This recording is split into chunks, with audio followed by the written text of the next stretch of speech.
মানুষ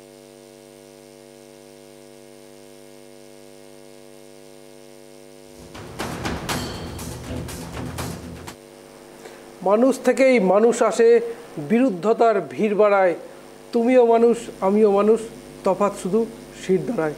ঠিক এইভাবেই, ঠিক এই চার শব্দবন্ধই যেন মিলেমিশে রয়েছে আজকের, অর্থাৎ বলা যায় যে শিক্ষকরা যারা সুপ্রিম কোর্টের নির্দেশে চাকরি হারিয়েছেন, আজ তারা লড়াই করে যাচ্ছেন নিজের শিরদাঁড়া সোজা রেখে, কোনো কিছুর কাছে মাথা নত না করে, কখনো কলকাতার রাজপথে, কখনো বিকাশ ভবনের সামনে বারবার লড়াই ধেয়ে আসছে পুলিশের লাঠি, চড়, ঘুষি, কখনো লাথি। সেই শিক্ষকদের আন্দোলন কেন করতে হচ্ছে আমরা সবাই জানি। সুপ্রিম কোর্টের নির্দেশে চাকরি হারিয়েছেন 26,000 শিক্ষক, এবং তারপরেও রাজ্য সরকারের পক্ষ থেকে কিন্তু নোটিফিকেশান জারি করা হয়েছে, কিন্তু তবু শিক্ষকরা কিন্তু নিজেদের দাবিতে অনড়। তার দাবি একটাই, যোগ্য অযোগ্যদের তালিকা প্রকাশ করতে হবে। এবং বলা যায় রাজ্য সরকার যে নোটিফিকেশান জারি করেছে তাতে কোথাও যেন এই চাকরিহারা শিক্ষকদের কোথাও যেন বঞ্চিত করা হচ্ছে, কোথাও যেন তাদের অবহেলা করা হচ্ছে। স্বাভাবিকভাবেই প্রশ্ন উঠে আসছে, আর সেই শিক্ষকরাই কিন্তু আন্দোলন নেমে পড়লেন। আর আন্দোলনের তীব্রতা আরও বাড়লো, তার কারণ গতকালই প্রয়াত হয়েছেন এই শিক্ষক, চাকরিহারা এক শিক্ষক, মুর্শিদাবাদের আমাইপাড়া উদ্বাস্তু বিদ্যাপীঠের শিক্ষক। আমরা জানি সেই শিক্ষক প্রয়াত হয়েছেন, আর সেই কারণে আন্দোলনের তীব্রতা আরও বেড়েছে। আর আজ সেই শিক্ষকরাই দাবি করলেন বা ঘোষণা করলেন যে তারা অর্ধনগ্ন হয়ে আন্দোলন করবেন। বাংলার রাজনীতিতে, বাংলার আন্দোলনের রাজনীতিতে এই ঘটনা কিন্তু বিরল, কখনো কেউ দেখেনি যে অর্ধনগ্ন হয়ে শিক্ষকরা পথে আন্দোলন করছেন। আর ঠিক সেই উদ্যোগটাই নিয়েছিলেন, আর সেখানে এলো পুলিশের লাঠি। পুলিশের পক্ষ থেকে বলা চলে প্রথমেই নিরাপত্তা জোরদার করা হয়েছিল, প্রচুর পুলিশ মোতায়েন করা হয়েছিল, এবং যার পরে শিক্ষকরা যে আন্দোলন শুরু করবে তার আগেই তাদের ছত্রভঙ্গ করে দেওয়া হলো। পুরুষ মহিলা উভয় শিক্ষকদেরই তুলে কোথাও প্রিজন ভ্যানে, কোথাও চ্যাংদোলা করে তুলে নিয়ে যাওয়া হলো পুলিশের পক্ষ থেকে। সেই ঘটনা কিন্তু গোটা বাংলার মানুষ দেখেছে। সেইভাবেই এই শিক্ষকদের নিয়ে পুলিশদের যে নিপীড়ন চলছে, বা বলা চলে শিক্ষকদের যে বঞ্চনা চলছে, 2016 প্যানেল পুরোটাই বাতিল করা হয়েছে, কিন্তু প্রত্যেকেই কি অযোগ্য প্রশ্ন আসবেই। কিন্তু সেই যোগ্য অযোগ্যদের তালিকা আজও প্রকাশ হলো না বলেই বাড়ছে আন্দোলনের তীব্রতা। এই সমস্ত কিছু নিয়ে আলোচনা করব। নমস্কার, আমি সত্যজিৎ পাল, আপনারা দেখছেন শব্দের কাটাকাটি। আজকেই বিশেষ করে এই বিষয় নিয়ে আলোচনা করব যে শিক্ষকরা আজকে যেভাবে অর্ধনগ্ন অবস্থায় আন্দোলন করলেন, এবং তারপরে পুলিশের বলা যায় লাঠি, চড়, ঘুষি ধেয়ে এলো, তাই নিয়ে কিন্তু বিশ্লেষণ করব। বিশিষ্ট জনেরা তাদের মতামত দেবেন। তার আগে আজকে দেখে নিই আজকে আমাদের বিশেষ প্রতিবেদন।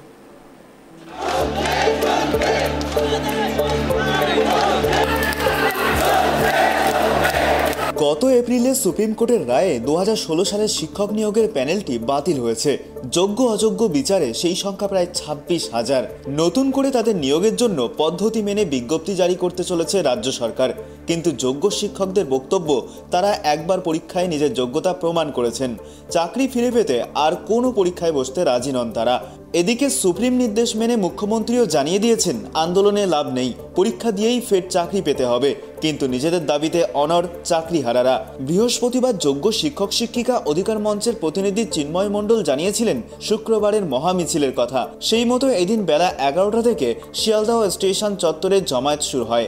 সেখান থেকে নবান্নমুখী মিছিল শুরু হওয়ার কথা ছিল, তবে সেই মিছিলের অনুমতি দেয়নি পুলিশ, কারণ বিশৃঙ্খলার প্রভূত সম্ভাবনা ছিল। তাই মিছিল শুরু হওয়ার আগেই বাধা দেওয়া হয়। শিয়ালদহ স্টেশন চত্বর থেকে বেশ কয়েকজন চাকরিহারাকে আটক করে প্রিজন ভ্যানে তোলা হয়। আমাদের তো জোর করে কি তোলা হচ্ছে, আমরা দুজন কি করব বলুন? এখানে আমরা দুজন কি কোনো মিছিল করছিলাম? আমাদের কিছু বন্ধু আসবে, দাঁড়িয়েছিলাম। আপনি যখন মেট্রো স্টেশনে ছিলেন তখন পুলিশ আপনাদের নেমে যেতে বললো, নেমে যেতে বলেছি, আমরা তো নেমে গেছি। পুলিশ হুঁশিয়ারি দিচ্ছে আপনাদের? নেমে গেছি, আমরা তো সাথে সাথে নেমে গেছি।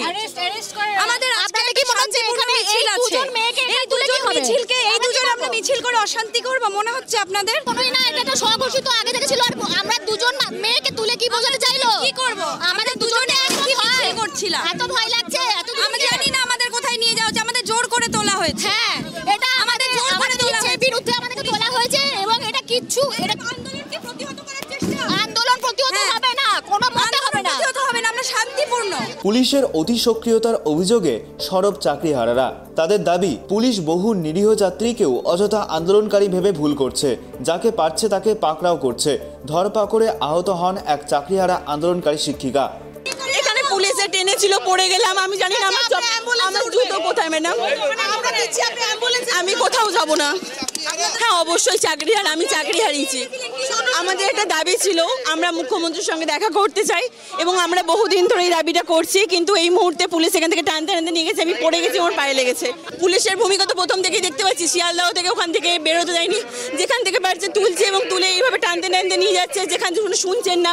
আমরা কোনো রকম অশান্তি করিনি, কোনো রকম ভাঙচুর করিনি, শান্তিপূর্ণ মিছিল করার ক্ষমতা আমাদের সবার আছে এবং সেটাই করা হয়েছিলাম। জানি না ওনারা কিসের ভূমিকা, কার ভূমিকা নিয়ে আজকে এখানে মঞ্চে উঠেছে। অবশ্যই কালো পোশাক পরে এবং আমাদের স্যারদের ছিল যে অর্ধনগ্ন মিছিল করে আমরা একটা জায়গায় অবস্থান করব এবং অবশ্যই সিএমের সাক্ষাৎকে পুলিশের ভূমিকা নিয়ে 15 তারিখের পর থেকে আর কিছু বলার নেই। ওনারা শুধু নির্মম অত্যাচার করতেই জানেন। আমরা শিক্ষক শিক্ষিকা, আমরা কোনো রকম দুর্নীতির সঙ্গে যুক্ত নই, আমরা কেউ মাওবাদী নই, কিন্তু আমাদের ওপর সঙ্গে যেটা করা হচ্ছে, যে অত্যাচারটা করা হচ্ছে, ওনারা সেই জন্য কিন্তু নিজের ক্ষমতায় নিয়ে ওনাদের যে ড্রেসটা উর্দিটা পরানো হয়েছে, নিশ্চয়ই সাধারণ মানুষের ওপর অত্যাচার করার জন্য নয়, তাদেরকে টেনে হিজড়ে রাস্তায় ফেলার জন্য, তাদেরকে মারধর করানোর জন্য নয়।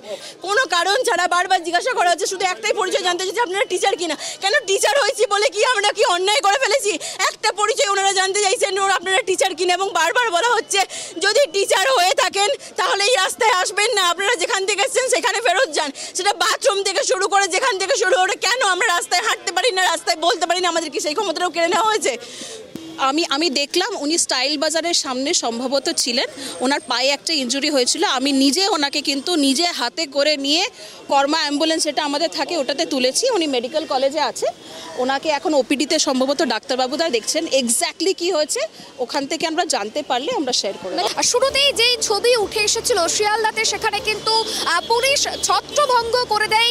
মিছিল শুরুর আগে যেটুকু জমায়েত হয়েছিল সেইটুকু জমায়েত ছত্রভঙ্গ করে দেওয়া হয় এবং যে ছবি উঠে আসে একের পর এক চাকরিহারাকে, তাদেরকে কিন্তু জোরপূর্বক প্রিজন ভ্যালে তোলা হয়, সেই ছবিও কিন্তু আপনাদের সামনে তুলে ধরেছিলাম আমরা। এবং আরও যে বিষয়টা, এরপরে চাকরিহারাদের পক্ষ থেকে পরবর্তী ডিসিশন নেওয়া হয় এবং তারপরে ধর্মতলায় সেখানে তারা আবারও জমায়েত করতে শুরু করে এবং সেখানেও কিন্তু একই ছবি উঠে আসে, সেখানেও কিন্তু একের পর এক চাকরিহারাদের প্রিজন ভ্যানে তুলে নেওয়া হয়। এবং এই আন্দোলনের অন্যতম মুখ চিন্ময়, তাকেও কিন্তু প্রিজন ভ্যানে করে তুলে নেওয়া হয়, অর্থাৎ তাকেও কিন্তু আটক করা হয়েছে। এবং যেমনটা শুরু থেকে আমরা দেখেছিলাম যে এই আন্দোলন যাতে এই যে মিছিল, সেই মিছিল যাতে কোনো রকমভাবেই সফল না হয়, সেই কারণের জন্য কিন্তু পুলিশের পক্ষ থেকে কিন্তু কড়া প্রস্তুতি নেওয়া হয় এবং প্রচুর পরিমাণে কিন্তু পুলিশ মোতায়েন ছিল। শিয়ালদাতেও সেই একই ছবি দেখা গিয়েছে এবং ধর্মতলাতেও কিন্তু সেই একই ছবি দেখা যায়। ধর্মতলার ডোরিনা ক্রসিংয়ের সেখান থেকেই কিন্তু আন্দোলনকারীদের কিন্তু প্রিজন ভ্যানে তোলা হয় এবং তারপরে যেমনটা জানা গিয়েছে, ডোরিনা ক্রসিং থেকে একটি শপিং মলের সামনে সেখানে এক শিক্ষিকা আক্রান্ত হয়েছে, তার পা থেকে রক্ত বেরোতে শুরু করে এবং পুলিশের পক্ষ থেকে তাকে অ্যাম্বুলেন্সে করে চিকিৎসার জন্য নিয়ে যাওয়া হয়। এবং পরবর্তীতে যে ছবিটা উঠে আসে, পুলিশের পক্ষ থেকে কিন্তু জল কামান এবং কাঁদানে গ্যাসেরও মোতায়েন করা হয়েছে, যাতে কোনো রকম অপ্রীতিকর ঘটনা ঘটলে তারা যেন ব্যবস্থা নিতে পারে, সেই ধরনের কিন্তু ব্যবস্থা পুলিশের পক্ষ থেকে নেওয়া হয়েছে। এবং ডিসি সেন্ট্রাল ইন্দিরা মুখার্জির নেতৃত্বে কিন্তু এই প্রিজন ভ্যানে তোলা হয় চাকরিহারাদের। ওনাদের একটা তো প্রতিনিয়ত দিনের পর দিন একটা আন্দোলন চলছে, আমরা সেটা বুঝি। এবং হচ্ছে গিয়ে যে সুপ্রিম কোর্টেরও কিছু আয় আছে, কিছু নোটিফিকেশনও বেরিয়েছে, তা বলে এই এরিয়ার মধ্যে ল অ্যান্ড অর্ডারটা তো দেখুন পুলিশের একটা সাবজেক্ট। এটাকে যদি কেউ আইন যদি ভাঙে বা আইন যদি নিজের হাতে তুলে নেওয়ার চেষ্টা করে, পুলিশকে নেসেসারি অ্যাকশন নিতেই হবে। ওরা তো আন্দোলনই শুরু করলো না, আইন কিভাবে হাতে তুলে নেব? দেখুন আন্দোলন শুরু করেছে কিনা, ওরা ঐক্যবদ্ধভাবে করেছে কিনা, নাকি বিক্ষিপ্তভাবে বিভিন্নজন বিভিন্ন জায়গা থেকে চলে এসেছে একই সময় একই জায়গাতে, এইগুলো আমাদেরকে কিন্তু পরে এনকোয়ারি করে দেখতে হবে। যেরম আমরা জানতে পারবো আমরা আপনাদের সাথে নিশ্চয়ই শেয়ার করবো। শিয়ালদা থেকে যে নবান্ন অভিযান অর্ধনগ্ন মিছিলের যে ডাক দিয়েছিল চাকরিহারারা, সেই মিছিল যাতে কোনো রকমভাবেই সফল না হয়, সেই মিছিল যাতে ভঙ্গ করে দিতে পারে পুলিশের পক্ষ থেকে, যেহেতু পুলিশের পক্ষ থেকে বারংবার দাবি করা হচ্ছে যে মিছিলের ডাক দেয়া হয়েছে সেই মিছিলের জন্য কোনো রকম পুলিশি অনুমতি কিন্তু নেই, সেই কারণের জন্যই কিন্তু তারা মিছিল ছত্রভঙ্গ করে দেয়। যেখানে যেখানে জমায়েত হয়েছে সেই সমস্ত জায়গায় চিহ্নিত করা হয় চাকরিহারা কারা, তাদেরকে কিন্তু প্রিজন ভ্যানে তুলে নেওয়া হয় এবং তাদেরকে আটক করে নিয়ে যাওয়া হয়। শিয়ালদহ ধর্মতলার পর উত্তেজনা তৈরি হয় বিকাশ ভবনেও। পুলিশের সঙ্গে চাকরিহারাদের মধ্যে তীব্র বচসা হয়, ধরপাকড়। চাকরিহারা শিক্ষক শিক্ষিকাদের টেনে হিচড়ে প্রিজন ভ্যানে তোলে পুলিশ। কার্যত রণক্ষেত্রের পরিস্থিতি তৈরি হয় বিকাশ ভবনের সামনেও। তাদের যে সহকারী আন্দোলনকারীরা রয়েছেন, যারা তাদের যে সহকারী শিক্ষকরা ছিলেন, তাদেরকে যেভাবে পুলিশি হেনস্থার শিকার হতে হয়েছে আজকে সারাদিন ধরে, কখনো শিয়ালদা স্টেশনের সামনে, কখনো ধর্মতলা চত্বরে, তারই প্রতিবাদে এবং যে তারা যে গতকালের যে কর্মসূচির ডাক দিয়েছিলেন, আজকে তারা কর্মসূচি করবেন, অর্ধনগ্ন হয়ে মিছিল করবেন, সেই মিছিল কিন্তু তারা করলেন বিকাশ ভবনের সামনে।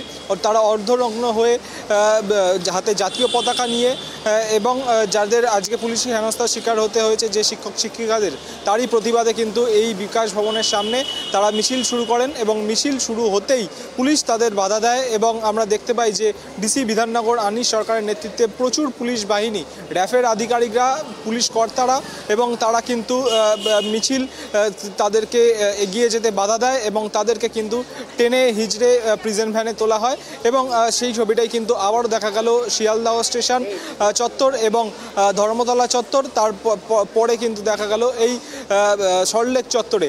হাইকোর্ট যে অর্ডার দিয়েছে, যেখানে বসতে বলা হয়েছে, যেরকম ভাবে করতে বলা হয়েছে, সেইটা ওনারা করলে কোনো অসুবিধে কিছু নেই এবং আমরা সেটা ওনাদের কমিউনিকেট করেছি।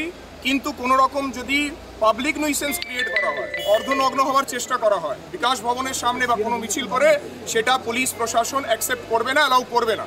আমরা অ্যাকর্ডিংলি যতটুকু নেসেসারি মিনিমাম অ্যাকশন নেওয়ার সেটা আমরা নিয়েছি। ডেমনস্ট্রেশন করার আগে তারা আপনাদেরকে জানিয়েছিল? কোনো কিছু জানানো হয়। এই রাজ্য সরকার যাদের জন্য আজকে আমাদের এই অবস্থা, আমাদের শান্তিপূর্ণ আন্দোলনের অধিকারকেও কেড়ে নেওয়া হচ্ছে, সংবিধানের এখানে সংবিধান লঙ্ঘন করা হচ্ছে। কোথায় সেই বিচার ব্যবস্থা যারা আমাদের এখানে বিচার দেবে? আমরা তো কোনো দোষ করিনি, আমাদের বিরুদ্ধে কোনো দুর্নীতির অভিযোগ নেই, তাও কেন আমাদের মেধার, আমাদের যোগ্যতার এরকম চরম অপমান করা হচ্ছে? কি অবস্থা? এই শিক্ষকদের যদি হাল হয় তাহলে সাধারণ মানুষের কি অবস্থা হবে? সাধারণ মানুষ ভেবে দেখুক। আগামী দিনে আমাদের পাশে আমরা এখানে শান্তিপূর্ণ অবস্থান বিক্ষোভ জানাতে এসেছি, কারণ গতকাল নোটিফিকেশন বেরিয়েছে। আমরা 7 বছর আগে মেধার জোরে নোটিফিকেশন এবং গেজেট মেনে আমরা পরীক্ষা দিয়েছি, আমরা কোনো দুর্নীতি করিনি। তারপরেও আমাদের শান্তিপূর্ণ অবস্থান বিক্ষোভের যে অধিকার, সেই সাংবিধানিক অধিকার আমাদেরকে কেড়ে নেওয়া হচ্ছে। নবান্ন পৌঁছানো তো দূরের কথা, শুরু হতেই দিল না পুলিশ। মিছিলের বদলে ধস্তাধস্তি, আটক অনেকেই। চাকরি ফিরে পাওয়ার লড়াইয়ে এক পা এগোতে গিয়েই আবারও আটকে গেলেন চাকরিহারা যোগ্য শিক্ষক শিক্ষিকারা। ক্যামেরায় সূর্যশঙ্কর অধিকারীর সঙ্গে অব্রদীপ দাস ও সুপর্ণা ঘোষের report, tribe TV Bangla, Kolkata. সব সাজানো মিথ্যে কথা, আমি জানি সত্যিটা, হাড় ভেঙে যাক অন্ধকারে, নিটল থাকুক বক্তৃতা। আজকে এই সমস্ত বিষয় নিয়ে একটু আলোচনা করব। দুটো কবিতা, দুটো শ্রীজাত বন্দ্যোপাধ্যায়ের লেখা বিখ্যাত সেই কবিতার দুটো পংক্তি দিয়ে শুরু করলাম। আলোচনা করব বিশিষ্ট অতিথি যারা রয়েছেন তার একটু পরিচয় পর্ব সারব। আমাদের সঙ্গে রয়েছেন রাজনৈতিক কর্মী দেবব্রত রায়। দেবব্রতবাবু, আপনাকে স্বাগত জানাই ট্রাইব টিভি বাংলায়। রয়েছেন রাজনৈতিক বিশ্লেষক সুকান্ত ঘোষ। সুকান্তবাবু, আপনাকে স্বাগত। রয়েছেন বিজেপির মুখপাত্র অমলেন্দু দত্ত। অমলেন্দুবাবু, আপনাকে স্বাগত ট্রাইব টিভি বাংলায়। একটা দৃশ্য আমরা দেখতে তো অভ্যস্ত হয়ে গেছি গত কয়েকদিন থেকে। সুপ্রিম কোর্টের নির্দেশের পর যে শিক্ষকদের একটাই দাবি, যোগ্য অযোগ্যদের তালিকা, সে তালিকা বের হয়নি। প্রতিশ্রুতি বারবার এসছে কিন্তু বের হয়নি। আর রাজ্য সরকার যে নোটিফিকেশন জারি করেছে তাতেও কিন্তু এই শিক্ষকরা তারা বলছেন তাদের কোথাও আত্মহত্যার দিকে ঠেলে দেওয়া হচ্ছে। আজকে এই শিক্ষকদের সমাধানের রাস্তা কি আদৌ নেই রাজ্য সরকারের কাছে? এমনটা হচ্ছে কেন? একটু সুকান্তবাবুর কাছে একটু জানতে চাইব। সুকান্তবাবু। সত্যজিৎ, আমাকে শোনা যাচ্ছে? হ্যাঁ, বলুন। প্রথম তো আজকে এটা দেখতে খুবই কষ্ট হচ্ছে, কারণ আমি নিজের শিক্ষক। আজকে রাজপথে শিক্ষকরা থাকছে এবং কে টেন্টেড, কে আনটেন্টেড, কে টেন্টেড নয়, তার মধ্যে যেতে তো ইচ্ছেই করছে না। আর আজকে পুলিশের উর্দিধারী পুলিশ অনুব্রত মণ্ডলের অনুব্রত মণ্ডল যখন গালিগালাজ করেন অশ্রাব্য ভাষায়, তার মাধ্যমে তখন তিনি ক্ষমা চেয়ে তার থেকে নিস্তার পেয়ে যান, তখন সেখানে এই উর্দিধারী পুলিশদের এই অবস্থা, যাদের অনুব্রত মণ্ডলের ক্ষমা চাওয়ার কথা ছিল পুলিশের কাছে, আজকে এই শিক্ষকরা কি দোষ করেছে? হ্যাঁ, তাদের আগের কোনো পারমিশন ছিল না। এখন প্রশ্ন, এটা তো পারমিশনের বিষয় না, এরা যখন নিজের মেধায় চাকরি পেয়েছে।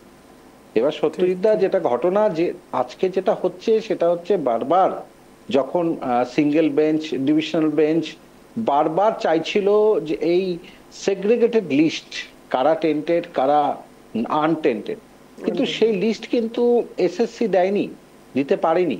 কিন্তু আমার কাছে অনেকগুলো তথ্য রয়েছে, আমি আবার এক দুটো তথ্য আমি অবশ্যই বলবো। একটা তথ্য, মানে এটা সিবিআই রিপোর্ট নয়, এটা সুপ্রিম কোর্টের ভার্ডিক্টে যেটা আমি দেখেছি সেটার থেকে কপি থেকে আমি বলছি। সিবিআই রিপোর্টের 10 নং প্যারায় বলা হয়েছে যে তদন্ত করতে গিয়ে 2022 সালের 15-16 সেপ্টেম্বর তারিখে নাইসার যাদেরকে টেন্ডার দেওয়া হয়েছিল এই পুরো স্ক্যান থেকে শুরু করে রেজাল্ট বের করানোর যে পুরো প্রসিডিওরটা, সেটা, এবং সেই নাইসার প্রাক্তন কর্মী সকলে আমরা জানি পঙ্কজ বানসাল বাড়ি থেকে সিবিআই 3টে হার্ড ডিস্ক উদ্ধার করে, এবং তার সঙ্গে যে ওএমআর শিটগুলো ছিল তা হুবহু মিলে যায়। এবার 11 নম্বর প্যারায় বলা আছে যে সিবিআই ডেটা স্ক্যানটেক্স সলিউশন যাদেরকে দায়িত্ব দেওয়া হয়েছিল, এই নাইসা দায়িত্ব দিয়েছিল স্ক্যান করার জন্য। এবার এরা কি করেছে, এদের কাছ থেকে অনেক কম্পিউটার ফাইল উদ্ধার করে সিবিআই করে, যেগুলিতে ওএমআর শিটগুলির ছবি আছে, তথ্য আছে। তাহলে এই ফাইলগুলির সঙ্গে পঙ্কজ বানসালের কাছ থেকে উদ্ধার ফাইলগুলি মিলিয়ে বোঝা যায় পঙ্কজ বানসালের ফাইলগুলিতে কোনো কারচুপি হয়নি। সুতরাং 12 নং প্যারায় আবার বলা হচ্ছে এসএসসির কম্পিউটারে যেসব তথ্য ছিল তার সঙ্গে পঙ্কজ বানসালের ফাইলগুলোর তথ্য মিলিয়ে দেখলে বোঝা যাবে যে এখানে যারা অযোগ্য তাদের নম্বর এসএসসি বাড়িয়ে দেখিয়েছে। আমি আর পরে পড়বো, আর পড়তে চাইছি না।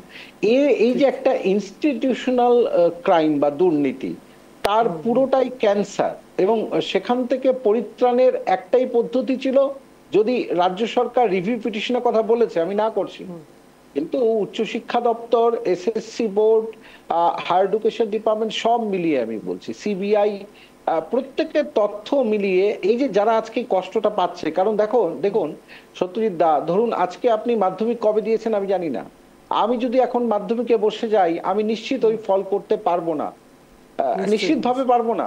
তো সুতরাং এটা কিন্তু যতই আমরা শিক্ষক হই না কেন, কিন্তু আজকে এদেরকে আবার পরীক্ষা দিতে বলা হচ্ছে। তার মানে আমি সবচেয়ে বড় সমস্যায় ফেলে দিলাম যারা যোগ্য তারা আজকে এই রাজপথে, যাদেরকে পুলিশ টেনে হিচড়ে প্রিজন ভ্যানে তুলছে, তারা অর্ধনগ্ন, তাই অসুবিধা তাতে। আর আপনারা যে সারা জীবনেই রাজনৈতিক নেতারা কুকথা অকথা বলেন, বিভিন্ন রাজনৈতিক দলের নেতারা, আজকে শিক্ষকরা যদি এটা করে, আমি বলছি তো তাদের আন্দোলনটা তো কোনো রকম ভায়োলেন্স ছিল না, নেই, তারা জড়ো হয়েছিল, তারা ওখান থেকে শিয়ালদা থেকে যে দুজন আপনারা ট্রাইব টিভিতে দেখাচ্ছেন, তারা কিন্তু সাধারণভাবে বলছিল আমরা দাঁড়িয়ে আছি, ধরলাম যে তারা যদি আজকে কোনো হিংসাত্মক কিছু হতো তার দায় পুলিশ প্রশাসনকে নিতে হতো, কিন্তু আজকে এদের তো দেয়ালে পিঠ থেকে গেছে। হ্যাঁ, দেবব্রত বাবু অবশ্যই বলবেন, আমি দেবব্রত বাবুর কাছে আরো 2-3টে প্রশ্ন রাখবো, যে আজকে যে ইএমআই গুলো ওনাদের দিতে হবে, এবং ওনাদের যে কারো বাড়িতে অসুস্থ বাবা মা রয়েছে তাদের ওষুধের পথ্যের যে টাকা তারা কোথা থেকে জোগাড় করবে, তার হদিশটা যদি আপনি বলে দেন, যে আজকে যদি এরা চাকরি না পায় পরবর্তীতে পরীক্ষা দিবে, তার দায়টা কি এসএসসি নেবে, তার দায়টা কি শিক্ষা দপ্তর নেবে? আপনারা বলতে পারেন ব্যাপক কেলেঙ্কারি, অনেক বড় কেলেঙ্কারি হয়েছে, এখন ব্যাপক কেলেঙ্কারি হয়েছে বলেই আমার পশ্চিমবঙ্গের এই কেলেঙ্কারিও ছোট নয়, তো ছোট বড় মাপকাঠি তো না। আজকে যোগ্য শিক্ষকেরা তাদের দায় কিন্তু রাজ্য সরকাররা যদি নিতে, অযোগ্যদের দায় যদি নিতে চান মুখ্যমন্ত্রী, যেটা বারবার বলছেন যে আমরা সবাইকে চেষ্টা করব, তাহলে যোগ্যদের তো আরো বেশি করে ভাবা উচিত। যোগ্যদের যে আজকে কিছুই না, আজকে সেগ্রিগেটেড লিস্টটা দিতে এত আপত্তি কোথায়? সত্য না। ঠিক ঠিক। দেবব্রত বাবু, বাংলার রাজনীতিতে এই ঘটনা কখনোই ঘটেনি যেখানে অর্ধনগ্নভাবে আন্দোলন করছে কারা? শিক্ষকরা। 1947 সালে ভারতবর্ষ স্বাধীন হয়, দীর্ঘদিন কংগ্রেস সরকার ছিল, বামপন্থী সরকার ছিল 34 বছর, এই ঘটনা কিন্তু বিরল, এখন ঘটছে। এর দায় কি রাজ্য সরকার এড়িয়ে যেতে পারে? দেবব্রত, দেখুন, কিছু মানুষ তাদের রাজনৈতিক ফায়দা এই চাকরি হারাদের আগুনে তারা সেকে নিচ্ছে, বলতে গেলে রাজনৈতিক রুটি সেকছে। কয়েকদিন আগে বিচারপতি জয়মাল্য ঘোষ বললেন, দেখুন আপনারা তো শিক্ষক, আপনারা তো পরিস্থিতির চাপে পড়ে আন্দোলনটা করছেন, এমন কিছু করবেন না যাতে সমাজে একটা ভুল বার্তা যায়, এবং আপনারা তো আগামী দিনে শিক্ষকতার কাজ করবেন, আপনারা তো অন্য কাজ করবেন না, তাই পরিস্থিতি আপনাদের নিয়ন্ত্রণে রাখুন এবং প্রশাসনকে সহযোগিতা করুন। কিন্তু বাস্তবে দেখা যাচ্ছে কিছু মানুষ, আমরা বলছি না সবাই খারাপ, কিছু মানুষ দেখা যাচ্ছে তারা চেষ্টা করছে একটা অচল অবস্থা তৈরি করার।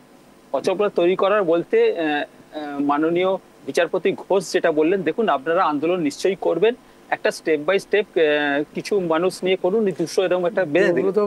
দেবব্রতবাবু ছোট্ট একটু বলবো, যদি স্বচ্ছতা থাকতো তাহলে কি এই পরিস্থিতি এসে দাঁড়াতো? দেখুন, একটা তো সমস্যার জায়গায় হয়েছে, তদন্তটা তো সিবিআই করছে না। স্বীকার করছেন যে সমস্যাটা হয়েছে? কে অস্বীকার করছে? কোথাও তো কেউ তো অস্বীকার করছে না। সারা ভারতবর্ষে দুর্নীতি রয়েছে, দু একটা দুর্নীতি পশ্চিমবঙ্গে থাকবে না হতে পারে নাকি? কে অস্বীকার করছে? আর যারা দুর্নীতি করছে তারা জেলের মধ্যে আছে, তারা থাকুক। আর যারা চুরিচামারি করে চাকরি পেয়েছে তাদের দায় সরকার নেবে না।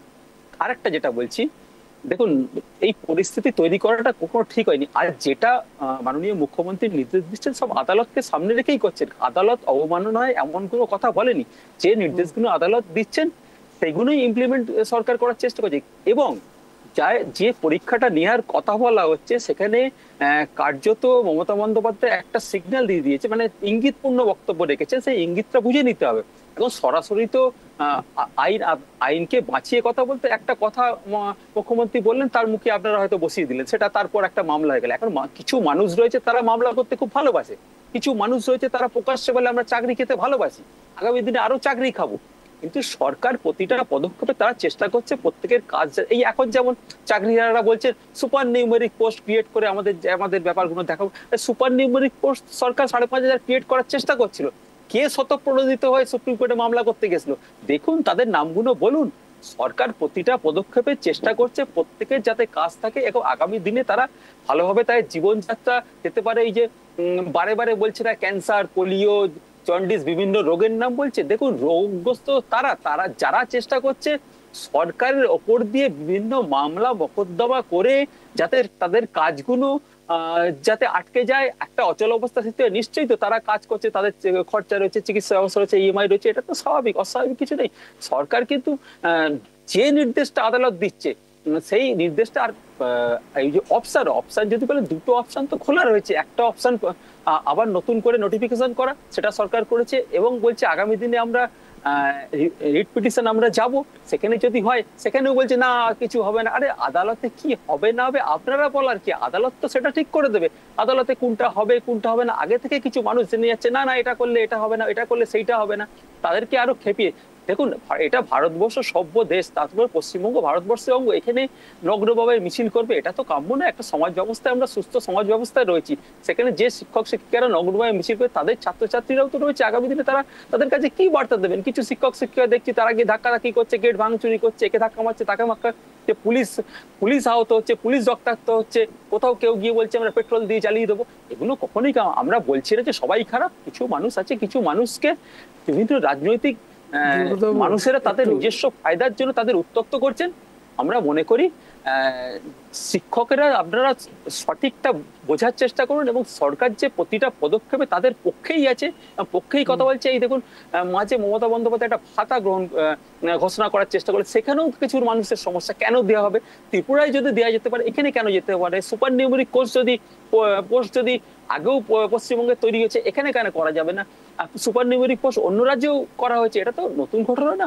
সরকার প্রতিটা পদক্ষেপে শিক্ষকদের পাশে আছে, একটা মানুষের যাতে কাজ না যায় সরকার সেটা করার চেষ্টা করছে। এবং মুখ্যমন্ত্রী নির্দিষ্টভাবে গত মাসের 2 তারিখ বার্তা দিয়ে জানিয়েছেন তাদের সাথে বসেছেন এবং নেতাজি ইন্ডোরে আগামী দিন দরকার পড়ে আবার হয়তো বসবেন, কিন্তু দয়া করে পরিস্থিতি আপনারা উত্তপ্ত করার চেষ্টা করবেন না, এটা সকলের কাছে। বেশ বেশ বেশ দেবব্রতবাবু, বিষয়টা অনেকগুলো কিন্তু প্রশ্ন আমি থেকেই গেল অ্যাড করি সত্যজিৎ দা, একটা দেবব্রতবাবু বললো একটা দুটো দুর্নীতি পশ্চিমবঙ্গে থাকতে পারে, এটা আমি রাখলাম আপনার কথাটা। আপনি অনেকদিন প্যানেল করেন, এই কথাটা আপনি কেন বললেন আমি জানি না। আমি একটু বলবো দেবব্রত, আপনি পরে বলবেন। আমি আরেকটা বলবো। আপনি বললেন যে শিক্ষকেরা গিয়ে কুতকুতি করেছে, মেরেছে, অর্ধনগ্ন হয়েছে। একটা সমাজ কখন প্রতিবাদ করে যখন জানেন, যখন দেয়ালে পিঠ থেকে যায়। আর একটা প্যারা আমি অল্প লাইন, 1 লাইন বলবো, সময় নেব না। 19 নম্বর প্যারা সুপ্রিম কোর্ট বলছে যখন গভীরভাবে তথ্য অনুসন্ধান করে দেখা যায় যে গোটা ব্যবস্থাটার অঙ্গ প্রত্যঙ্গে অনিয়ম, যা গোটা ব্যবস্থার অসুস্থ অবস্থা যা গোটা নিয়োগ প্রক্রিয়ার বিশ্বাসযোগ্যতাকে নষ্ট করে দেয়। আমি ক্যান্সার বলেছি, খারাপ বলেছি? সুপ্রিম কোর্ট বলেছে। আপনি পোলিও বলতে পারেন। শুনুন, আপনি বলছেন না দেয়ালে পিঠ, তো দেখুন শুধুমাত্র 2016 প্যানেল নয়, প্রাইমারি রয়েছে, আপার প্রাইমারি রয়েছে, অনেকগুলো বিষয় কিন্তু মামলা চলছে কিন্তু সব কলকাতা হাইকোর্টে, সুপ্রিম কোর্টে। আজকে আমরা 2016 প্যানেল নিয়ে চাকরি নিয়ে আলোচনা করছি। যাদের খাদ্য চাকরি তারাই উত্তরগুলো ভালো দিতে পারবে, আর তদন্ত তো সিবিআই করছে। আর প্রশ্ন আমি কি করে সিবিআই কে করি, কি করে আমি উচ্চতর আদালত করি? কিছু মানুষ হয়তো করতে পারে, আমাদের সে যোগ্যতা সেই অধিকারও নেই। আদালতকে প্রশ্ন করার কোনো যোগ্যতা অধিকার আমাদের নেই। বেশ, একটু অমলেন্দু বাবুর কাছে আসি। অমলেন্দু বাবু, দেবব্রত বাবুর কথাগুলো শুনলেন, উনি স্বীকার করলেন যে ছোটোখাটো দুর্নীতি, একটা দুটো দুর্নীতি সবই স্বীকার করলেন, কিন্তু প্রশ্ন যে সমাধানের রাস্তা কিন্তু ওনাদের কাছে নেই। সেই চাকরি হারা বলা যায় যারা অযোগ্য তাদের নিয়ে বরঞ্চ মাথা ব্যথা একটু বেশি, সেটা কিন্তু দেবব্রত বাবুর কথাতেই পরিষ্কার। অমলেন্দু বাবু, দেখুন, এই যে তৃণমূল সরকার প্রশাসনকে কাজে লাগিয়ে প্রশাসনিকভাবে দুর্নীতিকে ধামাচাপা দিতে চায়, এটা তাদের পূর্ববর্তী সমস্ত দুর্নীতির যেগুলো যেগুলো কোর্টের মাধ্যমে যারা দোষী তারা সাজা খেটেছেন সেক্ষেত্রেও দেখা গেছে। বর্তমানে এই যে শিক্ষক নিয়োগ দুর্নীতি, এখানে শিক্ষক যারা ছিলেন বা বর্তমান ডিসেম্বর অবধি যাদেরকে কন্টিনিউ করার কথা মুখ্যমন্ত্রী বলেছেন কোর্টের মাধ্যমে, যোগ্য অযোগ্য যারা, এবারে এই শিক্ষকদের তো একটা সাংবিধানিক অধিকার আছে তাদের প্রতিবাদ কর্মসূচি করার। সরকার কি করবে না করবে সেটা তো প্রত্যেকের চোখের সামনেই জলজ্যান্ত উদাহরণ সব জিনিসেই আমরা পাচ্ছি। সরকার হচ্ছে অযোগ্য কারা কারা কমিশন নিয়ে চাকরি দিয়েছে তাদের নামটাকে যাতে সামনে না আসে তার জন্য যোগ্য আর অযোগ্যদের গুলিয়ে দিয়েছে, এবং লাস্ট দিন অবধি গুলিয়ে রাখতে চায় যে অযোগ্যদেরকে যারা টাকার বিনিময়ে চাকরি পেয়েছেন তাদের যাতে খোলসা না হয় নামগুলো, তার জন্য যোগ্যদেরকেও বলি দেওয়া হয়েছে। তাহলে সরকারের এই যে দুর্নীতিকে ধামাচাপা দেওয়ার যে প্রাণপণ চেষ্টা, এটা সাধারণ মানুষের কাছে খালি চোখেই বোঝা যায়। এটার জন্য আর বিশেষ কোনো অদ্ভুত জ্ঞানের দরকার পড়ে না। ঠিকই বলেছে, জগন্নাথ সরকার তো বলে দিয়েছে। বর্তমান আরে দেবদা দাঁড়ান না, আমার কথাটা শেষ করতে না। আমি জগন্নাথ সরকারের কথা বললাম। এবারে এর পরের কথা হচ্ছে যে সরকার এই যে মাস্টার মশাইদের যে সাংবিধানিক অধিকার, যেমন ডাক্তার বাবুদের ক্ষেত্রে আন্দোলনের ক্ষেত্রে, আরজি করার ক্ষেত্রেও তাদের সাংবিধানিক অধিকারকে বারে বারে আঘাত করা হয়েছে, এবং লাস্ট আপনারা দেখলেন যে কিছু ডাক্তারবাবু তাদের কাউন্সিলিং প্রসেসের মাধ্যমেও তাদের যে রিক্রুটমেন্ট পেয়েছিলেন সেটাকেও তারা প্রভাবিত করেছেন, যে ডাক্তারবাবুরা আন্দোলনের মুখ ছিলেন। এখানেও সেই শিক্ষকদেরকে বিভিন্নভাবে নোটিশ ধরানো হয়েছিল, যে শিক্ষকরা বিকাশ ভবনের সামনে আন্দোলনের নেতৃত্ব দিচ্ছিলেন তাদেরকে বিভিন্নভাবে নোটিশ ধরানো হয়েছিল।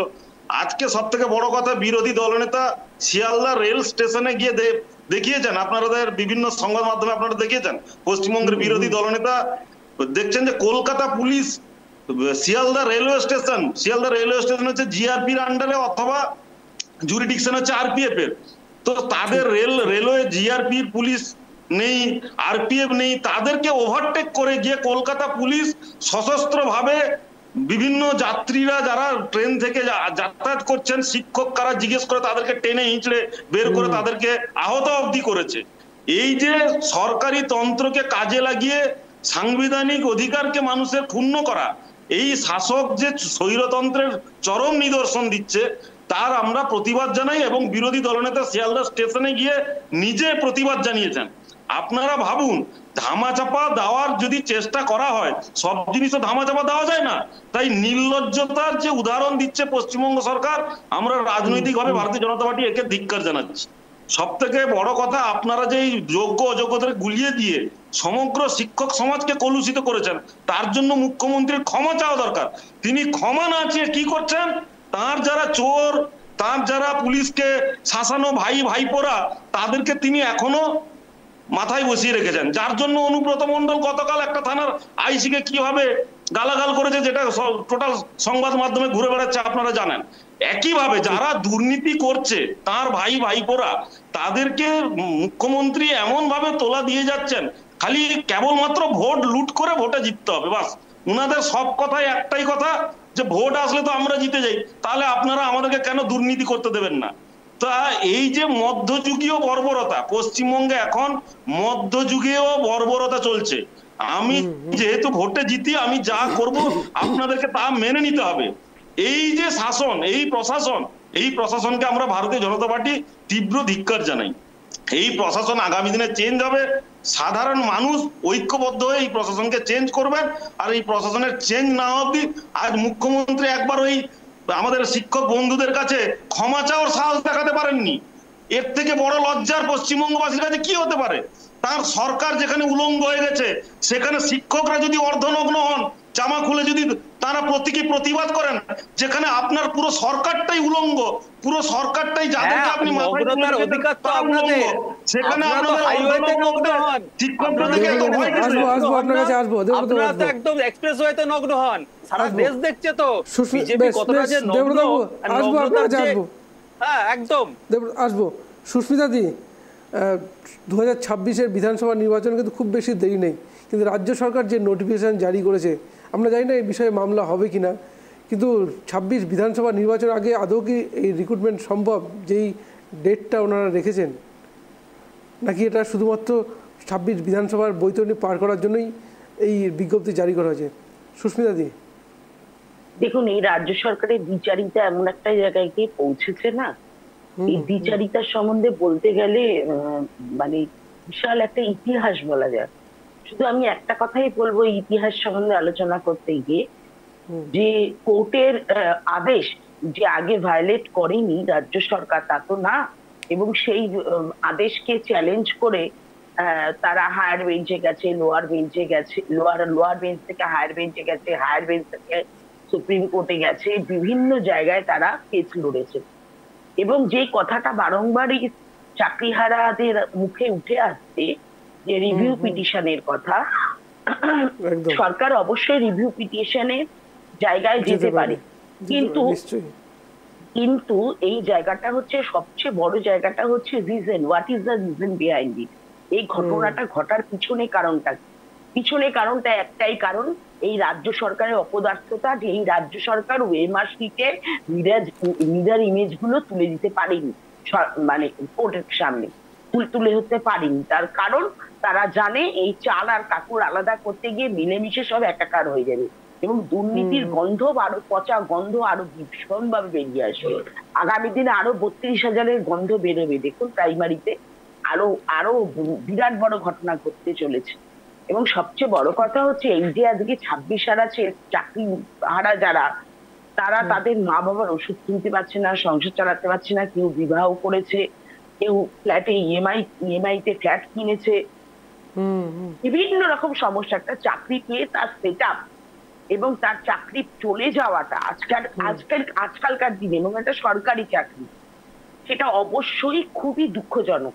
এবং আজকে এদের যে বেদনাটা, এদের যে দুঃখটা, এদের লড়াইটা, এরা সরকারের ওই নগ্ন চেহারাটাকে দেখানোর জন্য তারা আজকে নগ্ন দেহ দেখিয়ে তারা আজকে, কিন্তু তা পুরো নগ্ন না, মানে ওই হাফ প্যান্ট কি গেঞ্জি এইরকম ধরনের কিছু পরে টোরে তারা বিভিন্ন ভাবে একটা প্রতীকী রূপে অর্ধনগ্ন, যেটা বাংলায় কিন্তু কখনোই হয়নি। হ্যাঁ, প্রতীকী রূপে একটা আন্দোলন করেছিলেন, এবং সেই আন্দোলনটাকে আজকে পুলিশ যেভাবে আটকে দেওয়ার জন্য যা যা করলো, সেই আমরা দেখেছিলাম, মানে আমরা বিজেপি সরকারের আমলে এই জিনিস দেখেছি। বিজেপি সরকারের বিভিন্ন স্টেটে আমরা যখন কংগ্রেসের পক্ষ থেকে কোনো সম্মেলন করতে দিল্লি যাই, তখন যদি মনে হয় যে সেই জমায়েতটা তারা দিল্লিতে করতে দেবে না, তখন বিভিন্ন স্টেশন থেকে আমাদের চেক করে করে নামানো হয় ট্রেনকে। এবং সেই জায়গাটা, সেটা আজকে যে জিনিসটা দেখলাম, আগেও এই ঘটনাটা দেখেছি, যেটা মানে কি শাসক হলেই কি সে এইরকম রূপ নেবে জানি না। আমরাও 70 বছর শাসককে ছিলাম, তা সেই হিসাবে বলতে গেলে এখন বলতে হয় যে আজকে এইভাবে ট্রেন থেকে টেনে টেনে নামানো, বিজেপির মিটিং মিছিল হলে দেখেছি ট্রেন থেকে টেনে টেনে নামার, এই যে ব্যাপারগুলো আজকে ট্রেন থেকে টেনে টেনে নামানো। এবং শুধু তাই না, not only that, WhatsApp group দেখে সেইভাবে তাদের নাম অনুযায়ী তালিকা করে তাদেরকে অ্যারেস্ট করা হয়েছে।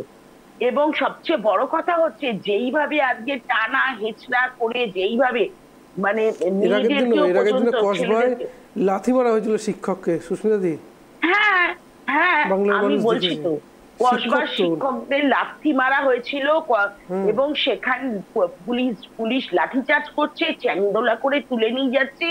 এই যদি শিক্ষকদের মর্যাদা হয়, আমি দেবব্রতদা বলছিল, আমি শুনছিলাম দেবব্রতদা আঙুল পরে তুলবেন, আপনার বলার সময় আমি বলিনি। বিষয়টা হচ্ছে দেবব্রতদা বলছিলেন নিম্ন আদালতের রায় পছন্দ না হলে উচ্চতর আদালতে গেলে কি সেটাকে ভায়োলেন্ট করা হয়? আপনি কি বলছেন এগুলো? দেবব্রত কি বলেন? নিম্ন আদালতের রায় পছন্দ না হলে উচ্চতর আদালতে গেলে সেটা আদালত ভায়োলেন্ট করা হয়? সেটা তো আইনি অধিকার, যেতেই পারেন উচ্চ আদালতে, যেতেই পারেন। সেটাকে এটা তো আইনি অধিকার, যেতেই পারেন উচ্চ আদালতে। কি সব বলছেন আপনি? ভায়োলেট করা হচ্ছে কোনখানটা করা হয়েছে? রাজ্য সরকার কোর্টের ভুল তথ্য দিচ্ছেন। কোন জায়গায় ভায়োলেট করা হয়েছে? দেবব্রতবাবু, আসবো আপনার কাছে। ভায়োলেট করা হয়েছে আপনাকে বলতে হবে। আপনাকে সময় দেবো তো, ওনাকে শেষ করতে দিন। দেবব্রতবাবু, ওনাকে শেষ করতে দিন, 1 মিনিট ওনাকে শেষ করতে দিন। সুস্মিতা দি, আসবো আপনার কাছে, বলুন। সুস্মিতা দি, বিষয়টা হচ্ছে আমার লজ্জা লাগছে এই সেম ভাবে এই তৃণমূল প্রতিনিধি এইভাবে নগ্ন ভাবে ওনাকে শেষ করে দিন। দেবব্রতবাবু, আপনাকে সময় দেবো, তখন আপনি বলবেন। সবচেয়ে বড় কথা হচ্ছে যে আজকে যেই ছেলেমেয়েগুলো চাকরি হারিয়ে গেছে, তাদের যখন বলা হচ্ছে পরীক্ষা দিতে, তারা কি আন্দোলন করবেই। তাদের কাছে এটাই কাম্য। তার কারণ আজকে 9-10 বছর আগে তারা যে প্রিপারেশন নিয়ে পরীক্ষা দিয়েছিল, আজকের দিনে তাদের কি সেই টেনাসিটি আছে? তারা স্কুলে যাবে 31 তারিখ পর্যন্ত, মাইনা পাবে 31শে ডিসেম্বর পর্যন্ত, তাদের স্কুল যেতে হবে, তার সাথে তারা পড়াশোনা করবে, তার সাথে তারা সেই আবার পুরনো প্রিপারেশন নিয়ে একটা কম্পিটিটিভ এক্সাম দেওয়া। নট ম্যাটার আ জোক, কিন্তু এটা কিন্তু বেশ একটা টাফ ব্যাপার। সেই জায়গায় দাঁড়িয়ে এই টিচাররা যে আবার কোয়ালিফাই করতে পারবে, হয়তো তাদের বয়সের ছাড় দেওয়া হলো, ঠিক আছে, কিন্তু সেই টিচাররা যে আবার কোয়ালিফাই করতে পারবে এরকম তো কোনো মানে নেই। আজকে তারা কেন লড়াই করছে? আজকে তারা যোগ্য হওয়া সত্ত্বেও, যারা যোগ্য, অযোগ্যদের আমরা এখনো পর্যন্ত কিন্তু এখান থেকে সেগ্রিগেট করতে পারি না। তালিকাটা প্রকাশ করলেই অনেকটা সমস্যা কিন্তু সমাধান হয়ে যায়। যোগ্য অযোগ্যদের এই তালিকাটা প্রকাশ করলেই তো আজকে এই প্রবলেমটা হতো না। আজকে সুপ্রিম কোর্ট কি বলেছিল? আজকে সুপ্রিম কোর্ট তো বলেছিল যে যোগ্য অযোগ্যদের নাম পেলে যখন দেখলো কোনোভাবে এই প্যানেলটা কোন রকম ভাবে সরকার কোনোভাবে দিতে পারছে না, ওএমআর লিস্টে মিরর ইমেজ দিতে পারছে না, টোটালটা ডিস্ট্রয় করে দিয়েছে। এবং যখন সিবিআই, যখন আমরা দেখলাম হায়দ্রাবাদের একটা মানে বেনামি একটা কোম্পানি, সেই কোম্পানি থেকে হার্ডডিস্ক ইয়ে করে নিয়ে আসলো, উদ্ধার করে নিয়ে আসলো, সেই জায়গায় দাঁড়িয়ে এরা বলছে আমরা ডিআই অফিসে পাঠিয়েছি, সরকার বলছে আমরা ডিআই অফিস পাঠিয়েছি। যদি ডিআই অফিসেই পাঠিয়ে থাকে, তাহলে সেই লিস্ট কোথায়? সেই লিস্ট তাহলে কেন কোর্টকে দিচ্ছে না? তাহলে সেই লিস্ট কোর্টকে দিচ্ছে না, তার মানে কি এই 8000-এর সংখ্যাটা, 8000 সামথিং এর সংখ্যাটা কি আরো বেশি অযোগ্যদের? আজকে গ্রুপ সি গ্রুপ ডি কে বলছে আমি অন্য জায়গায়, মুখ্যমন্ত্রী বলছেন আমরা অন্য দপ্তরে অপশন খুঁজছি, যদি অন্য দপ্তরে চাকরি দেওয়া যায়। কেন? ওয়াই? অন্য দপ্তরে চাকরি দেওয়া যায়, তাহলে টিচাররা কি দোষ করলো? একই তো দোষী। কারণ গ্রুপ সি এবং গ্রুপ ডি তে তৃণমূলের মানে তৃণমূলপন্থী নেতাদের যারা মানে দোসর আর কি বলা যায়, যারা আর কি ফলোয়ার্স, সেই ফলোয়ার্সদের পরিমাণ চাকরি পেয়েছে অনেক বেশি, মানে টিচারদের থেকে। টিচাররা তো আবার ওই টাকা দিয়ে পেয়েছে, আর এরা হচ্ছে তৃণমূলের ওয়ার্কার, যারা এই গ্রুপ সি গ্রুপ ডি তে যারা এইভাবে ঢুকেছে। এবং সবচেয়ে আর একটা কথা, শুধু লাস্ট আমি একটা কথা বলবো, যে এই যে চাকরিহারারা বলছে আমরা মুখ্যমন্ত্রীর সাথে দেখা করব, আমরা প্রধানমন্ত্রীর সাথে দেখা করব, তারা যার সাথেই দেখা করুক এই সমস্যার সমাধান হবে না, কারণ এটা সুপ্রিম কোর্টের আদেশ। সেই জায়গায় সুপ্রিম কোর্টের আদেশকে ভায়োলেট করতে পারবে না। সুতরাং সেই জায়গায় দাঁড়িয়ে একমাত্র এদের একটাই জায়গা রয়েছে, যেটা অভিজিৎ গঙ্গোপাধ্যায় বলেছেন, যে একটাই জায়গা, সেটা হচ্ছে রিভাইজ পিটিশন করা, এছাড়া আর কোনো জায়গা নেই। সত্যি সংবিধানে যেটা বলা হয়েছে যে সুপ্রিম কোর্টের অর্ডারের উপরে রাষ্ট্রপতি খুব বেশি হলে করতে পারেন, প্রধানমন্ত্রী কিন্তু সেই অধিকারটাও নেই একদম। একমাত্র রাষ্ট্রপতির অধিকার আছে একদম। সুকান্ত বাবু, এই যে যারা অযোগ্য বলা যেতে পারে, যাদের ভাতার কথা ঘোষণা করেছেন রাজ্য সরকার, আজকে যাদের চাকরি এখন পর্যন্ত ডিসেম্বর পর্যন্ত আছে সুপ্রিম কোর্টের নির্দেশ অনুসারে, তারা লড়াই করছেন, আর যাদের চলে গেছে ভাতা পেয়েছেন তারা তো বেশ মানে সাইলেন্ট একদম বলা যেতে পারে। তো এই যে রাজ্য সরকারের সিদ্ধান্তটা বলা যেতে পারে সন্তুষ্ট করে দেওয়া, এই যোগ্য শিক্ষকদের শুধুমাত্র তাদের তালিকাটা প্রকাশ করলে একদিকে অনেক সমস্যা, বলা যায় রাজ্য সরকারের ভাবমূর্তি অনেকটা কিন্তু সব পরিষ্কার হতে পারতো, হবে কিনা জানি না, হতে পারতো, কিন্তু সেইখানেই অসুবিধাটা কোথায়? মানে শুধু কি সময়টা পার করে যাওয়া, যে সামনে 2026 পর্যন্ত শুধু কি এইরকম তর্ক বিতর্ক আলোচনা করে এগিয়ে নিয়ে যাওয়ার একটি প্রয়াস চলছে? সুকান্ত, দেখো সত্যজিৎ দা টেন্টেড আনটেন্টেড এই সেগ্রিগেশন লিস্টটা বহুদিন ধরে চাইছিল, মানে একদিন না, এটা division bench, supreme court, high court বারবার চেয়েছে। আমি এটা কেন বারবার রিপিট করছি, এবার একটা গুরুত্বপূর্ণ জায়গা যেটা হচ্ছে 5 থেকে 7 নং প্যারা এবং তারপর 19 নং প্যারা সুপ্রিম কোর্ট বলছে যে কি কি কারণে এই গোটা নিয়োগ প্রক্রিয়াকে বাতিল করতে হবে। তার কিছু তো সুপ্রিম কোর্ট তো final interpreter of the constitution, তারা যা ইচ্ছে বলবেন। এবার তারা 4-5টা জায়গা বলেছে, যেমন হাইকোর্টের ডিভিশন বেঞ্চ কতগুলো কারচুপির উদাহরণ দিয়েছে যে কি কি কাজ করা হয়েছে কারচুপি, এবং সেটা 20 নং প্যারায় বলা হয়েছে। 21 নং প্যারায় বাক কমিটি রিপোর্ট, অত্যন্ত চর্চিত বাক কমিটি রিপোর্ট, সেখানে অশিক্ষক কর্মী নিয়োগের ক্ষেত্রে কি কি বেআইনি কাজ করা হয়েছে তার ব্যাখ্যা দেওয়া হয়েছে, উল্লেখ আছে। 22 নং প্যারায় সিবিআই তদন্তের রিপোর্টে যেসব তথ্য দেওয়া হয়েছে তার উল্লেখ রয়েছে। 23 নং প্যারায় বেআইনি কাজগুলি সম্পর্কে এসএসসির স্বীকারোক্তি, ভেরি ইম্পর্টেন্ট, কোড আন কোড স্বীকারোক্তির উল্লেখ রয়েছে। এরপরে আর কি বলবে, মানে তুমি ভাবো এরপরে যদি করতে যায়, কারণ দেখো একটা মিরর ইমেজ, একটা তার ওএমআর শিটের কপি হার্ড ডিস্কে পঙ্কজ বানসালের কাছে যেটা আছে, এই ট্যালি করতে গিয়ে সুপ্রিম কোর্ট কিন্তু একটা জায়গায় সন্দিহান যে কোনটা সঠিক কোনটা ট্যালি করতে পারছে না। তো মানে সিবিআই তথ্য দিচ্ছে, কিন্তু আমি আবারও বলছি, আমি সুপ্রিম কোর্টকে সম্মান, মহামান্য প্রধান ধর্মাধিকরণ সুপ্রিম কোর্টের নাম একটা, তাকে সম্মান জানিয়ে বলছি, এই জায়গা থেকে যদি পঙ্কজ বানসালের যে হার্ড ডিস্কের কপিগুলো পাওয়া গেছে তার সঙ্গে যে মিরর ইমেজ আছে, এসএসসি যদি সহযোগিতা করে আজকে এটা হতো না। কিন্তু কেন হবে না? কারণ যারা হচ্ছে মানে অযোগ্য তাদের কাছ থেকে তো টাকা নেওয়া হয়েছে, কেউ না কেউ টাকা নিয়েছে, এবার সেই টাকাটা তো হিসেব দিতে হবে তোমাকে। এবার এটা করতে গেলেই তো তোমার পুরো সিংহাসন টলমল হয়ে যাবে। মানে সেই জায়গা থেকে অযোগ্যদের বাঁচানোর চেষ্টাটা অত্যন্ত মানে ভয়াবহ। যে কোনো মানে তোমার কি বলে, একটা শিক্ষা ব্যবস্থার ক্ষেত্রে ব্যাপক কেলেঙ্কারি, অত্যন্ত চূড়ান্ত নক্কারজনক কেলেঙ্কারি শিক্ষা ক্ষেত্রে। একই রকম ভাবে এই কেলেঙ্কারিতে পার্থ থেকে শুরু করে, আমি পার্থই বলবো, পুরো নাম নিতে পারছি না, লজ্জা লাগে আমার, ব্যাপক কেলেঙ্কারিতে যারা যুক্ত তাদের নাম নিতেও আমার লজ্জা লাগবে।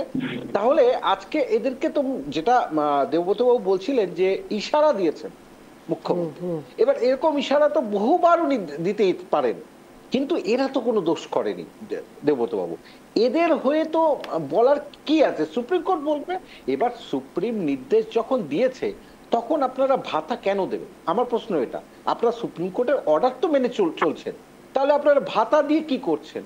ভাতা দিয়ে আবার সেই একই জায়গায় অযোগ্য, এবং সবচেয়ে হাস্যকর সত্যজিৎ দা, অযোগ্যরাও আন্দোলনে বসেছে, মানে তারপরে যোগ্য প্রার্থীদের দুঃখটার কোথায় থাকবে? আজকে সত্যজিৎ দা তুমি আজকে এইটা সঞ্চালনা করো, এবার যদি এবিসিডি কে ডেকে বা দেবব্রত দা বা আমাকে বা সুস্মিতা দিকে অ্যাঙ্কারিং করার জায়গাটা যদি তুমি দিয়ে দাও, হবে? সম্ভব হবে না। একই রকম ভাবে তুমি শিক্ষককে যদি অন্য কাজ করতে বলো, যেটা সুস্মিতা দি বলছিলেন, সম্ভব নয়। যার যেটা কাজ সে আজকে সেই জায়গা থেকে দাঁড়িয়ে, আমি আবারও এটা রিপিট করছি, 23 নং প্যারায় বেআইনি কাজগুলি সম্পর্কে এসএসসির স্বীকারোক্তি নোটেড আছে, রেকর্ডেড আছে। তারপরে দেবব্রতবাবু কি বলবেন বলুন? তারপরে শিক্ষাটাকে আজকে রাস্তায় নিয়ে গেছেন। এবার অনুব্রত মণ্ডলের মতো, আমি তো বলি অনুব্রত মণ্ডলের মতো লোক, যে একজন আইসি লিটন হালদারের মা তার স্ত্রী সম্পর্কে কি অশ্রাব্য গালিগালাজ করেছে, তারপরে বলবেন তার মাথায় অক্সিজেন নেই। তারপরে আপনাদের নেত্রী বলছেন মাথায় অক্সিজেন নেই 2016 সালে, মনে আছে আপনাদের? 2013 সুকান্ত বাবু, আমি একটা জিনিস আপনাকে অ্যাড করতে চাই। শুধু নট অনলি দ্যাট, যখন এই ভাষাগুলো বলেছে এবং এই কথাগুলো বলেছে, এত নোংরা কথা বলে মহিলাদের কতটা অপমান করা, এবং তার সাথে উনি বলছেন আপনি যে রেকর্ডিং করছেন, আপনাদের রাহুল গান্ধী সম্বন্ধে খুব ভালো ভালো কথা বলেছে। তার জন্য আমরা প্রতিবাদ করিনি, তার জন্য আমরা প্রতিবাদ করিনি। শুভেন্দু অধিকারী বলেছে বলে অনুব্রত মণ্ডলকে বলতে হবে। দেবব্রতবাবু আপনার উত্তর নেব, দেবব্রতবাবু আপনার উত্তর নেব, দাঁড়ান বলবো ওনাকে আপনার উত্তর নেব। দেবব্রতবাবু আপনার উত্তর নেব, ওনাকে শেষ করে দিন, আপনার উত্তর নেব। যে বিষয়গুলো দেবব্রতবাবু আপনার উত্তর নেব, দেবব্রতবাবু আপনার উত্তর নেব, দাঁড়ান আমি আপনার উত্তর নেব, অনেকগুলো প্রশ্ন আছে, উত্তর নেব আপনার। বলুন সুস্মিতাদি, শেষ করুন। ব্যাপারটা হচ্ছে যে অনুব্রত মণ্ডলের কত বড় গাছ থাকলে সে বলছে আপনি রেকর্ডিং করছেন আমি জানি, তা সত্ত্বেও আজকে পার্টির চাপে শেষে ক্ষমা চেয়েছে। আজকে এই জায়গায় দাঁড়িয়ে, এবং যখন রাহুল গান্ধীকে শুভেন্দু অধিকারী অপমান করেছিল, আর শুভেন্দু অধিকারী বাই প্রোডাক্ট তো আপনাদের তৃণমূল কংগ্রেসের, তাই জন্য শুভেন্দু অধিকারী মুখের ভাষা বই, তাই জন্য তো আমরা প্রতিবাদ করিনি, আমরা রাস্তায় নেমে প্রতিবাদ করেছিলাম। শুভেন্দু অধিকারী বলবে বলে অনুব্রত মণ্ডলকে বলতে হবে। জার্সি গরু হাইব্রিড বাচ্চা কারা বলেছিল আপনার কাছে? বললাম আসবো আপনার কাছে, অনেক উত্তর নেব, অনেকগুলো প্রশ্ন আছে আপনার জন্য। না সুস্মিতাদি, গতকাল প্রধানমন্ত্রী এসেছিলেন, গতকাল প্রধানমন্ত্রী বক্তৃতার পর মুখ্যমন্ত্রী যেটা বক্তব্য ছিল এই সিঁদুর নিয়ে, কি বলবেন দেবব্রতবাবু? খারাপ লাগে না, লজ্জা লাগে না? পারমিশন নিয়ে একটা পয়েন্ট অ্যাড করছি দেবব্রত। আমি সুস্মিতাদির সঙ্গে ডিফার করি না। সুস্মিতাদি বললো ক্ষমা চেয়েছে, তিনি ক্ষমার ইয়েতে লিখেছেন আমি অনেক পাওয়ারের ওষুধ খাই, সে কারণে আমার মুখ দিয়ে বেরিয়ে গেছে। সুস্মিতা এটা কিন্তু ক্ষমা চাইনি, ক্ষমা চাইনি। শুনুন, সেটা আইন রয়েছে, তাকে শুলে দেয়া যাবে না কি কতল করা যাবে সেটা আইনের ব্যবস্থা রয়েছে। আপনারা কি এখন ব্যবস্থা নিয়েছেন কখনো? না না, তার জন্য তো আইন নিশ্চয়ই ব্যবস্থা নেবে। তার জন্য তো মন্তব্য নিয়ে সমালোচনা গোটা বাংলায়, পুলিশকে বোম মারার কথা বলেছেন অনুব্রত মণ্ডল, কি ব্যবস্থা আছে? অবশ্যই হবে, করা তো উচিত, কেউ অস্বীকার করেছে। 2013-তে পুলিশকে বোম মারার কথা বলেছেন এই অনুব্রত মণ্ডল। দল তো বিবৃতি, শুনুন এই যদি কুকথা হয় না, সেই জনসংঘের আমল থেকে ডেকে আনতে হবে। জনসংঘের আমল থেকে তারা কি বলে আসছিল এই পরপর তো আমরা বলতে চাই। যদি বলা হয় একটা তো এপিসোড শেষ হয়ে যাবে, শোটাই করা যাবে না। এই নগ্নতার কথা বলছি, ওরাও করেছে আপনারা করবেন, একই তো এইভাবেই চলবে। শুনুন, রাজনীতিতে কথা, শুনুন আপনাদের বিজেপিতে অ্যাটাক করতে এত কষ্ট হয় কেন? বিজেপি কে বললে আপনার গায়ে লাগে কেন? আপনি বিজেপির কি ব্যাকবোন? শিক্ষকরা আন্দোলন করছে, এই পুলিশরা সিদ্ধার শক্ত রেখে পুলিশদের শিক্ষকদের কিভাবে তুলে নিয়ে যাচ্ছে, লাঠি চার্জ করছে, কোথাও লাঠি মারছে, আর অনুব্রত একেবারে নিয়ম। সুস্মিতাদি হয়েছে বলুন, আর পশ্চিমবঙ্গে শাসন করছে কে? বিজেপি।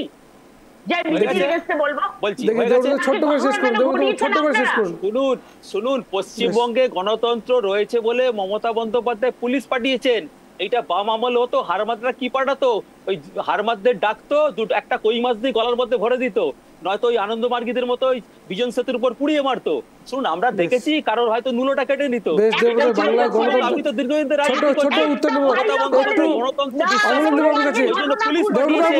আপনার প্রশ্নের উত্তর একটু নেব। আপনি বলেন বাংলায় গণতন্ত্র আছে, অবশ্যই আছে, ওই জন্য তো পুলিশ পাঠিয়েছে, আইন রয়েছে। ভুলে গেছেন তো? আপনি তো মনে থাকবে না, এখন তো বামেরা বন্ধু হয়েছে, এক পথে খান তো। সেতু ভুলে গেছেন, সাইবাড়ি ভুলে গেছেন, 55,000 কর্মীদের ভুলে গেছেন। একটু অমলেন্দুবাবু ছোট করে ভুলে গেছেন, দেবব্রতবাবু বলছেন বাংলায় গণতন্ত্র আছে। খুব ছোট করে সুস্মিতাদি আপনাকে সময় দেবো একটু। রাখতে পারবেন না তো? আপনাদের আমলের নেতা আসবো দেবব্রতবাবু, বেশ আপনার প্রশ্নের উত্তরটা একটু গুন্ডাবস্তার লাগে না। বেশ সুস্মিতাদি, অমলেন্দুবাবু বাংলায় গণতন্ত্র আছে, দেবব্রতবাবু বলছেন কিরকম গণতন্ত্র আছে আপনি ভালো জানেন, বলুন। দেখুন, বাংলার গণতন্ত্র হচ্ছে স্টেট স্পন্সর পুলিশ দিয়ে পেটানো গণতন্ত্র।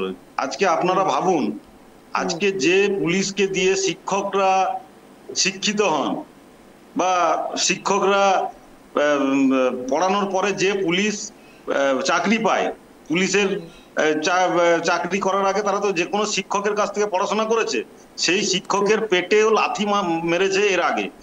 তার মানে আপনারা ভাবুন, এই যে পুলিশ প্রশাসন আজকে তৃণমূলের ক্যাডারে পরিণত হয়েছে। আমরা ভারতীয় জনতা পার্টির কার্যকর্তারা যে বারবার বলে আসি, এটা আমরা বিগত 11 বছরে বিজেপির কার্যকর্তারা বলছিলাম, এখন সাধারণ মানুষ বুঝতে পারছেন, চাকরিহারা শিক্ষকরা বুঝতে পারছেন।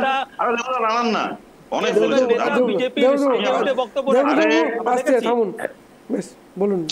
আজকে চাকরিহারা যে কথাটা, পশ্চিমবঙ্গে পুলিশরা যে তৃণমূলের ক্যাডারে পরিণত হয়েছে, যে কথাটা ভারতীয় জনতা পার্টির কার্যকর্তারা 2011 পর থেকে আমরা বলে আসছি, কারণ আমাদের 200-র বেশি কার্যকর্তা খুন হয়েছেন, হাজার হাজার কার্যকর্তা, লক্ষ লক্ষ কার্যকর্তা আমাদের বিজেপির বিভিন্ন ভাবে মামলা দিয়ে তাদেরকে হেনস্থা করা হয়েছে বিগত 13 বছর 14 বছরে।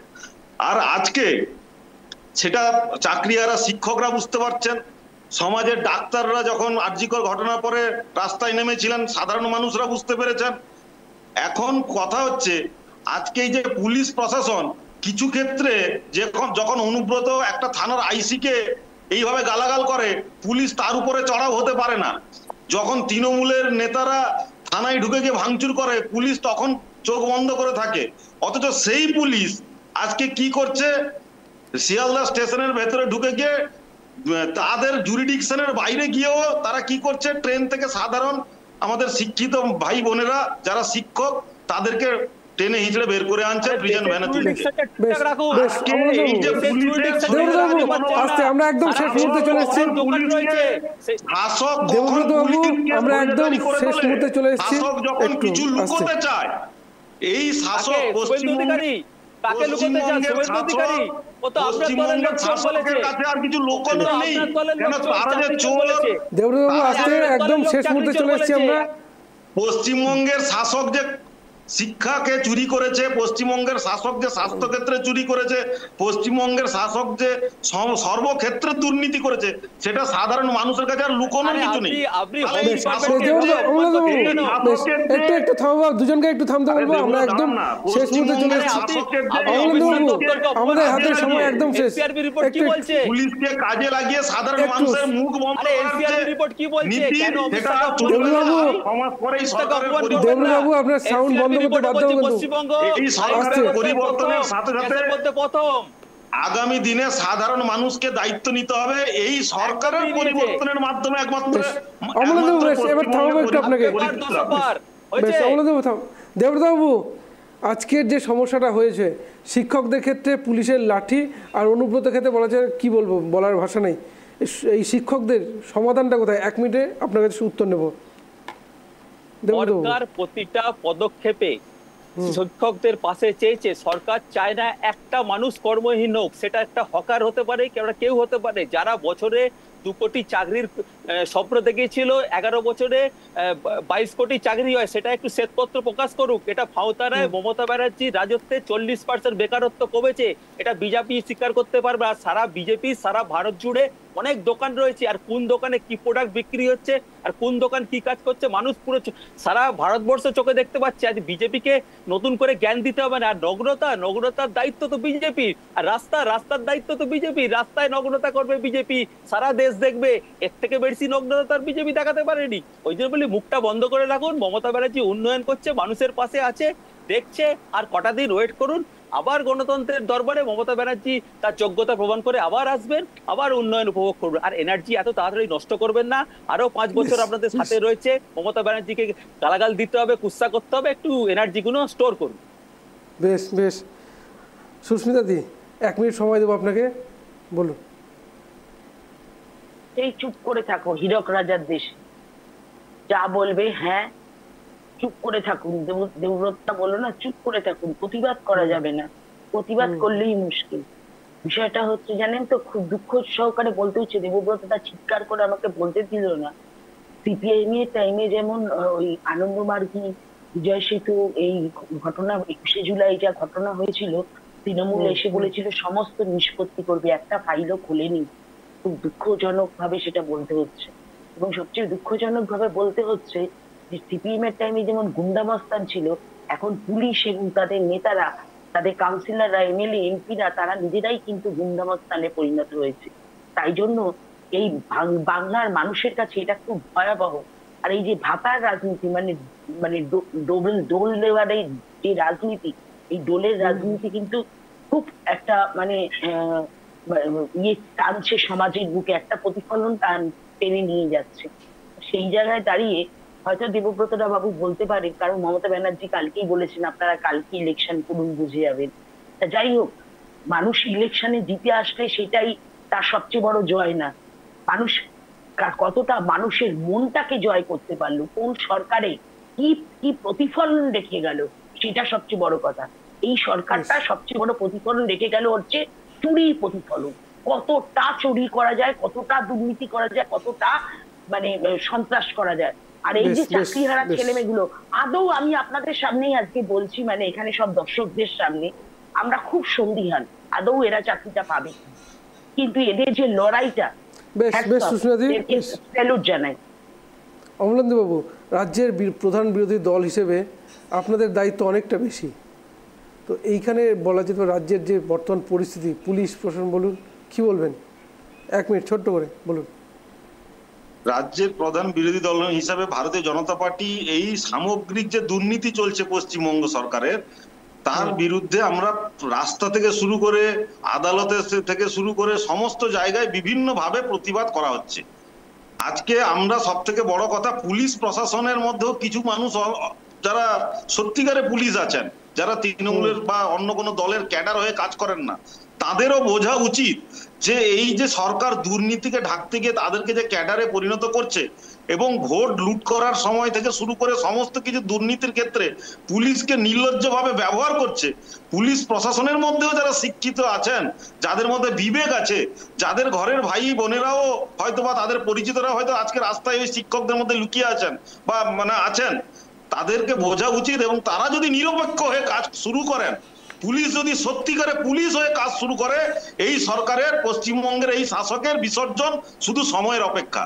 পুলিশদেরকে আজকে নিরপেক্ষ হয়ে কাজ করতে হবে, সেই দাবি আমরা জানাচ্ছি, এই দাবি আমরা রাখছি আপনাদের মাধ্যমে। খুব ছোট্ট সুকান্তবাবু। দেখুন, উন্নয়ন রাস্তায় দাঁড়িয়ে আছে, দেবব্রত বাবু আমার মনে করালেন, আমার খুব ভালো লাগলো। উন্নয়ন সত্যিই রাস্তায় দাঁড়িয়ে আছে, মানুষ হাততালি দিচ্ছে। এবার দ্বিতীয় ঘটনা হচ্ছে, প্রধানমন্ত্রী কিন্তু এটাও বলেছেন যে মাঠে ঘাটে নামতে হবে। অ্যাকচুয়ালি কিন্তু বিজেপিকেও যদি সংগঠিত বিরোধী দলের ভূমিকা পালন করতে হয়, টিভি চ্যানেল বিভিন্ন জায়গায় বক্তব্য রাখার থেকে পথে ঘাটে মাঠে নামতে হবে। এটা কারণ সংগঠিত বিরোধী দলই পারে এই ধরনের। এখন তো সুস্মিতাদিরা নেই, সুস্মিতাদিদের বলে তো লাভ নেই। এবং সুস্মিতাদিকে এইভাবে অপমান করা যাবে না, একদম আমাদের সময় একদম শেষ। প্রত্যেকে আমাদের সেই শোতে আসার জন্য প্রত্যেকে অসংখ্য ধন্যবাদ। এইরকম টান টান শো দেখার জন্য নজর রাখুন টাইপ টিভি বাংলায়। নমস্কার।